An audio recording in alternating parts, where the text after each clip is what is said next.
नमस्कार मित्रांनो, आजची कथा आहे तिची घुसमट. नवऱ्याच्या एकटक बघण्याने स्नेहाने लगेच राजीवकडे पाठ फिरवली. त्याच्या नजरेच्या प्रेम वर्षावात ती अगदी न्हाऊन निघाली होती. अगं, इतक्या दिवसांनी असा हा एकांत मिळालाय, इतकं काय लाजतेस? आधी तर एकमेकांशी बोलताही यायचं नाही. सतत कोणी ना कोणी असायचे आजूबाजूला. स्वतःच्याच बायकोकडे पाहताना सुद्धा मर्यादा यायच्या. पण आज लग्न झाल्यापासून पहिल्यांदा फक्त तू आणि मी हवंत. त्याच्या अशा बोलण्याने तिच्या चेहऱ्यावर आपसुकच लाजेची कळी खुलली. आज पहिल्यांदा दोघांना असा एकांत मिळाला होता. लग्न होऊन जवळपास 2 महिने उलटले होते, पण स्नेहा आणि राजीवची पहिली रात्र अजूनही काही सजली नव्हती. प्रेमाचे नाते अजूनही दोघांमध्ये फुललेच नव्हते. क्षणभर दोघेही भूतकाळात रमले. घरात सासू सासरे, 2 तरुण नंदा, ऐन किशोरावस्थेत पदार्पण करीत असलेला एक लहान दीर आणि सगळ्यांवर बारीक लक्ष ठेवून असलेल्या आणि कडक शिस्तीच्या आजे सासूबाई. या सर्वांमध्ये स्नेहाला मात्र खूपच अवघडल्यासारखे व्हायचे. तशी तीही ऐन तारुण्याच्या उंबरठ्यावर आता कुठे 20व्या वर्षात पदार्पण केले होते. तिने त्यात लग्न होऊनही अजून तिच्या नव्या नात्याला खऱ्या अर्थाने सुरुवातही झालीच नव्हती म्हणा. अजूनही राजीव आणि स्नेहा एकमेकांसाठी तसे परकेच होते. दोन्ही नंदा तिच्याच मागच्या पुढच्या वयाच्या होत्या. घरात तिची होणारी घुसमट राजीवला समजत होती. ग्रामीण भागात रानवस्तीला राजीवचं छोटेसं घर होते. मातीत आणि विटांमध्ये बांधलेले 2 खोल्यांचे घर. घरासमोर प्रशस्त अंगण, घराला लागूनच जनावरांचा गोठा, कोंबड्यांचा खुराडा, अंगणात असलेले छानसे तुळशी वृंदावन अंगणाची शोभा वाढवत होते. राजीव शेजारच्या एका आदिवासी पाड्यावर असलेल्या आश्रमशाळेत शिक्षक म्हणून नुकताच रुजू झाला होता. आठवड्यातील 5 दिवस शाळेच्या ठिकाणी तो मुक्कामी असायचा, तर दर शनिवारी आणि रविवारी फक्त तो घरी यायचा. स्नेहाचे माहेर सासरपेक्षा थोडे वरचढ होते. तालुक्याच्या ठिकाणी लहानाची मोठी झालेली स्नेहा लग्न झाल्यावर आता अशा रानवस्तीवर राहणे तिला भागच होते. पण त्यापेक्षाही जास्त अवघड होते ते म्हणजे घरातील या विविधांगी स्वभावाच्या आणि विविधांगी वयाच्या माणसांना समजून घेणे. तशी तीही वयाने लहानच, पण आता मोठी जबाबदारी तिच्या खांद्यावर अशी अचानक पडली होती. सतत आपल्यावर कोणाचे तरी लक्ष असते असे राहून राहून तिला वाटायचे. त्यामुळे अजूनही ती घरात मन मोकळेपणाने वागत नव्हती. लग्नानंतर नवरा बायकोचे नाते काय असते हेही अजून तिला नीटसे कळाले नव्हते. राजीव समोर असला की आपसुकच तिचे मन भरायचे. अलगद त्याच्या खुशीत शिरावं असं खूपदा वाटायचं तिला. पण घरात सतत माणसांची वर्दळ, त्यात दीर नंदा हे काय विचार करत असतील आपल्याबद्दल. या वयात असे नवीन जोडप्याला समोर पाहून त्यांच्याही मनात काही ना काही सुरूच असेल ना. बाई बाई, त्यापेक्षा नकोच. त्यातच रोहन भाऊजी आता कुठे 9वीच्या वर्गात. त्यांना तर सर्व काही अभ्यासाला आहे सायन्समध्ये, आणि आजकाल तर त्यांचा सायन्सचा अभ्यास जरा जास्तच वाढला आहे. मी घरात आल्यापासून त्यांच्या हातात एकच पुस्तक दिसतं, दुसरे विषय दिसतच नाहीत. लग्न झाल्यावर 8च दिवसात कोणी आसपास नाही हे पाहून यांनी माझा अगदी सहज हातात हात घेतला. तेवढ्यात सोनमताई अचानक आल्या. बापरे, त्यांच्या चेहऱ्यावरील हावभाव पाहून असे वाटले की आम्ही खूप मोठा गुन्हा केला आहे. या सगळ्या वातावरणामुळे रात्रीच्या मिठीच्या पुढे अजूनही गाडी सरकलीच नाही आणि ती सरकेल असे वाटतही नाही. स्नेहा विचार करण्यास एवढी मग्न झाली की तिच्या हातातील काम तसेच पडून होते. आजे सासूबाईच्या ही गोष्ट लक्षात आली. अगं ये पोरी, कुठे हाय तुझं लक्ष? जरा ध्यान जागेवर ठेवून काम कर की. परातीतील गहू अजून जशाच्या तसेच आहेत. आवर पटकन, नाहीतर तिकडं गिरणं बंद होईल परत. अगं ये सोने, जरा मदत कर तिला. त्यात उद्या शनिवार म्हणजे हे घरी येणार. नुसते विचारानेच स्नेहाची कळी खुलली. वहिनीला गालातल्या गालात हसताना पाहून सोनमला आणि मोनालीला कुजबुजताना स्नेहाने ऐकले. शनिवार आला आणि दादा येणार म्हटले की वहिनीची कळी खुलते, आणि दादा आल्यावर हिचे वागणे किती बदलते पाहिले का मोने? नाहीतर काय ग, जसं जगात हेच दोघं नवरा बायको आहेत. आणि दादा आल्यावर हिचं कामात अजिबात लक्ष नसतं बर का. सारखं त्याच्या मागे पुढं करत असती ती. आणि दादा तो तर काही विचारूच नको. आपला दादा आधी असा नव्हता ना ग. किती बदलला तो वहिनी घरात आल्यापासून. अगं मोने, आधी किती चांगला वागायचा तो आपल्याशी. किती गप्पा मारायचा, मज्जा मस्करी करायचा. पण आता वहिनी सोडून त्याला काही दिसतच नाही बघ. पण तशी ती काही इतकी वाईट नाही. पण दादा घरी आल्यावर जरा डोकं फिरल्यासारखीच वागती ती. तिला एवढं पण कळत नाही. घरात रोहन असतो. त्याने चुकून यांना असं सारखं एकत्र पाहिलं तर तो काय विचार करील ग. दोन्ही नंदाचे बोलणे कानी पडतात. स्नेहाचा उत्साह मावळला. काय आणि कसं वागावं हेच तिला कळेना. नवऱ्याचे मन जपावं की घरातल्यांची हेच तिला समजेना. स्वतःच्या भावनांना आवर घालणे मात्र तिला अवघड होऊन जायचे. दोन्ही नंदाचे बोलणे स्नेहाच्या कानी पडताच तिला आता तिचीच लाज वाटत होती. मी काही चुकीचे तर वागत नाही ना. पण काय करू मी तरी. आठवड्यातील 2च दिवस हे घरी येतात. दरवेळी तोलून मापूनच बोलत असते मी यांच्याशी. तरीही काही चुका होत असतील. पण आता समजतंय सीमा मावशी काय सांगत होती ते. एकदा का लग्न झालं की मग बाईचं आयुष्य तिचे स्वतःचे राहत नाही. सासरच्या माणसांची मर्जी राखता राखता तिला स्वतःच्या मनाला मुरड घालावीच लागते. तरच सासरी तिचा निभाव लागतो. त्यात आत्या म्हटली होती पण दादांना 2 तरण्या नंदा आहेत घरात. एक लहान दीर पण आहे. नको देऊ त्या घरात पोरगी. पण दादाच म्हणाले, नंदा काय आज ना उद्या जातील त्यांच्या सासरी. एकच भाऊ आहे पोराला. त्यात पोटापुरती शेती पण आहे. दूध दुभतं आहे घरी. आणि सगळ्यात महत्वाचे म्हणजे पोरगा सरकारी शाळेत शिक्षक आहे. आणखीन काय पाहिजे हातचं स्थळ डावललं तर पुन्हा असं स्थळ नाही भेटायचं. पण ज्याच्यासाठी मी ह्या सगळ्या गोष्टी स्वीकारल्या त्याच्याशी धड बोलता पण येत नाही. नवरा बायको असूनही परक्यासारखे वागावे लागते. या एवढ्याशा घरात रात्री एकत्र झोपायची पण लाज वाटते. सतत या पोरी काही ना काही कुजबुज करत असतात. भलेही त्या काही बोलू देत पण सतत त्या आपल्याबद्दलच बोलत नसतील ना असं उगीच वाटत राहतं मनाला. या आजी एक सतत या ना त्या कारणावरून टोकत असतात मला. आठवड्यातले 2च दिवस नवरा जवळ असतो पण त्याच्याशी धड बोलताही येत नाही की काहीच नाही. रात्रीची ती मिठी देखील स्वर्ग सुखा समान भासते. सगळं काही ठीक आहे पण नात्याची पण एक गरज असते ना. मानसिक समाधानाबरोबरच शारीरिक समाधान देखील तितकेच गरजेचे असते. नवरा बायकोच्या नात्यात किती दिवस असं मन मारून जगायचं. रात्री थोड्या जरी बांगड्या वाजल्या तरी आजी जणू काही मुद्दाम खोकलत बसतात. स्वयंपाकघरात झोपायचं म्हटलं तर त्याला दरवाजा नाही आणि इतर कुठे झोपायची सोय नाही. दादांनी निदान घर पाहून तरी माझं लग्न लावून द्यायचं होतं. स्नेहाची खूपच घुसमट होत होती त्या घरात. कधी कोण आपल्या वागण्याचा चुकीचा अर्थ काढेल याचा काहीच नेम नव्हता. त्यातच दुसऱ्या दिवशी राजीव घरी आला. बायकोला पाहून त्यालाही बरे वाटले. दोन्ही नंदा मात्र जाता येता दोघांकडे वेगळ्याच नजरेने पाहत आहेत असे राहून राहून स्नेहाला वाटत होते. आजी देखील जणू दोघांवर लक्षच ठेवून होती. आमच्या वेळी बाई असं काही नव्हतं. आम्हाला तर नवऱ्याच्या समोर उभं राहायची बी सोय नसायची. एकाच घरात राहून बी नवऱ्याचं तोंड दिसायचं नाही. पण आता बघा नवरा नुसता जवळ पाहिजे असतो. आजकालच्या ह्या पोरींना आजी दोन्ही नातींना सांगत होती.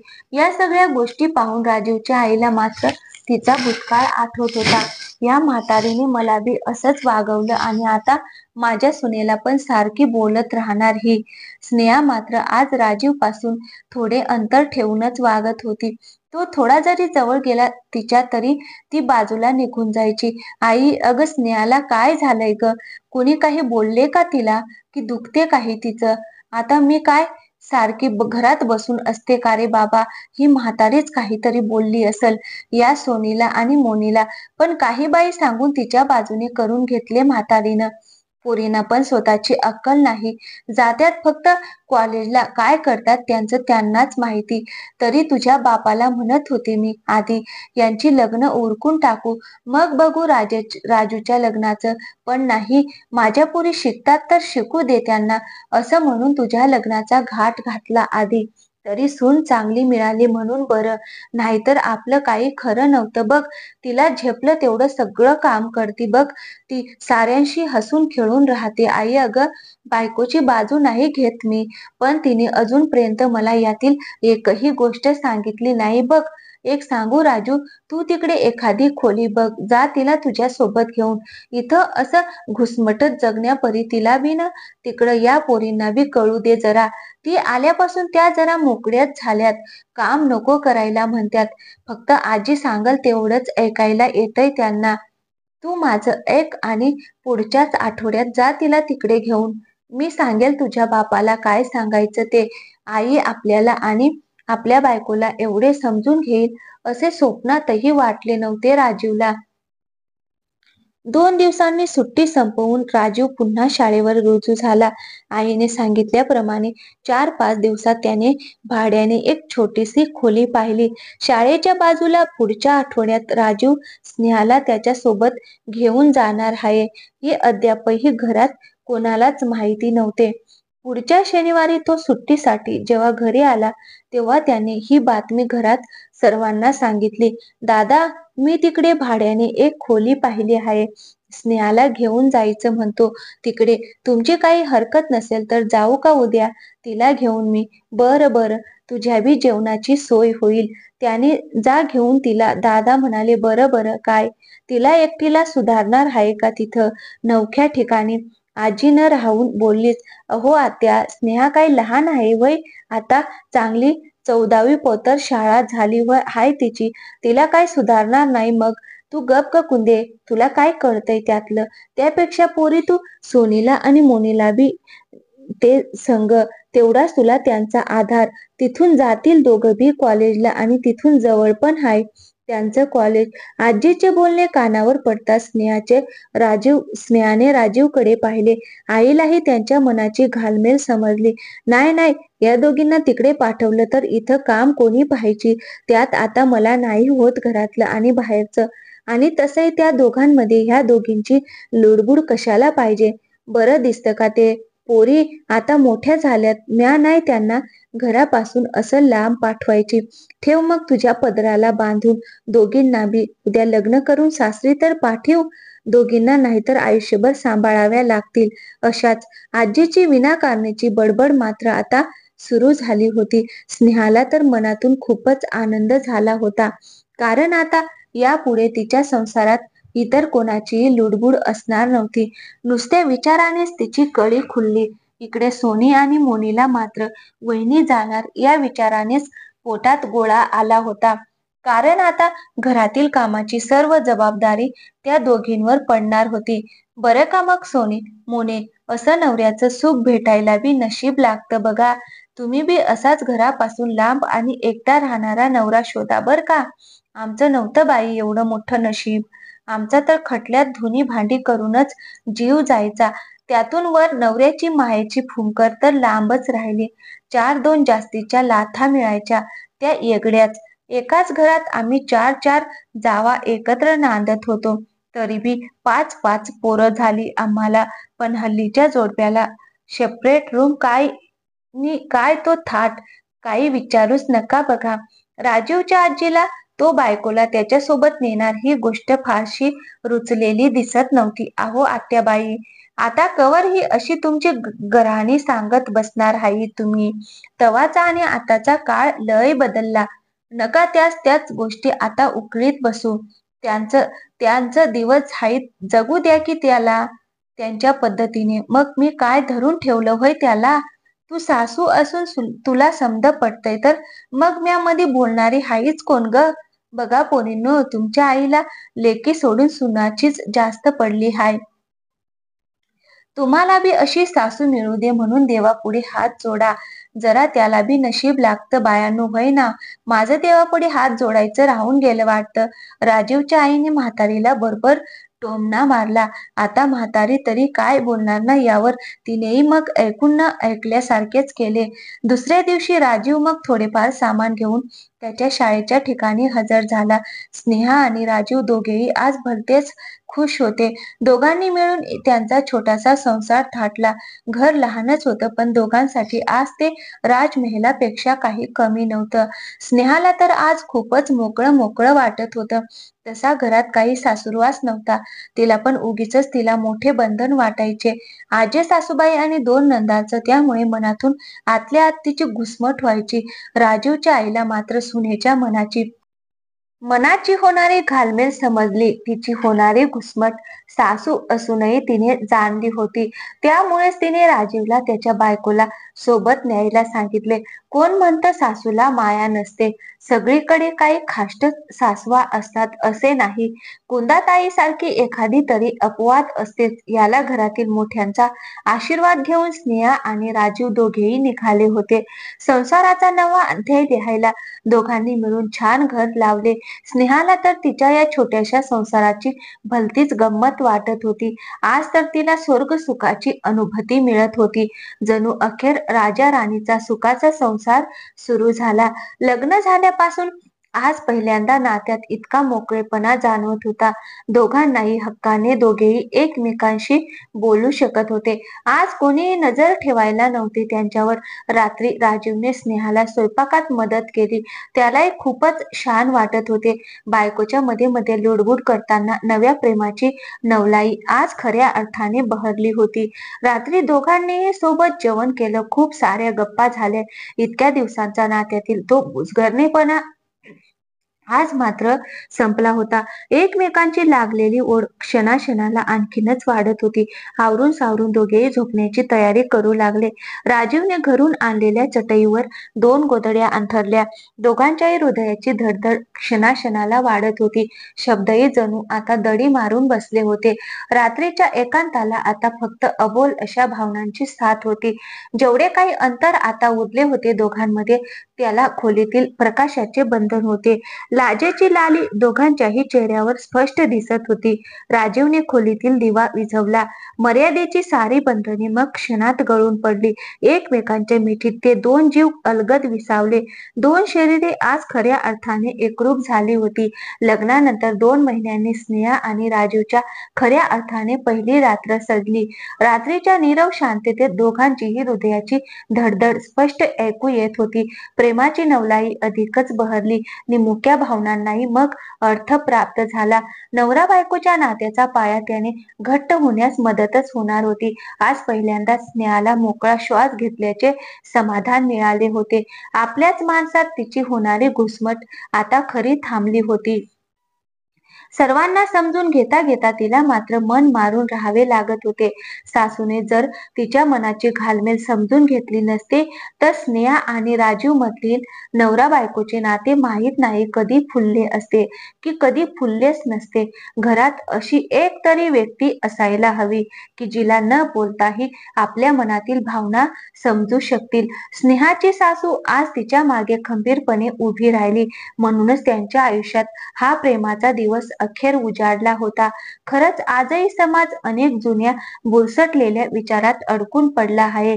एकीकडे विज्ञानाची गगनभरारी आणि दुसरीकडे ग्रामीण भागात आजही खितपत पडलेला जुना रूढीप्रिय समाज नव्या गोष्टींचा सहजासहजी पुरस्कार करताना दिसत नाही. सतत पुढच्या पिढीला भूतकाळातील उदाहरणे देऊन आमच्या वेळी हे असे नव्हते हे वारंवार ऐकवले जाते. नवरा बायकोच्या नात्यात ठराविक अंतर ठेवून वागायला त्यांना आजही भाग पाडले जाते. आम्ही निमूटपणे सगळे सहन करत होतो हे आजही अभिमानाने सांगितले जाते. आम्ही सहन करत होतो याचा अर्थ भलेही आमच्यावर अन्याय होऊ द्या, आम्ही समोरच्याचा मान ठेवत होतो आणि तुम्ही देखील तसेच वागायला हवे, हा असा चुकीचा समज आजही पुढच्या पिढीकडे नकळतपणे हस्तांतरित केला जातो. पण त्यामुळे एखादे नाते फुलायचेच राहून जाते आणि नाते सुरू होण्याआधीच त्यात दरी निर्माण होण्याची शक्यता मग नाकारता येत नाही. त्यामुळे काही गोष्टी ह्या वेळीच योग्य होणे गरजेचे असते. एका ठराविक काळानंतर नाते आपोआपच मुरत जाते आणि हळूहळू संसाराची गोडी वाढते. फक्त त्यासाठी आजूबाजूला समजून घेणारी माणसे असतील तर जगण्याला नवी दिशा मिळते नि मनाची होणारी घुसमट आपसुकच रोखली जाते. तर मित्रांनो, कशी वाटली आजची कथा आवडली असेल तर व्हिडिओला एक लाईक करा आणि व्हिडिओवर नवीन असाल तर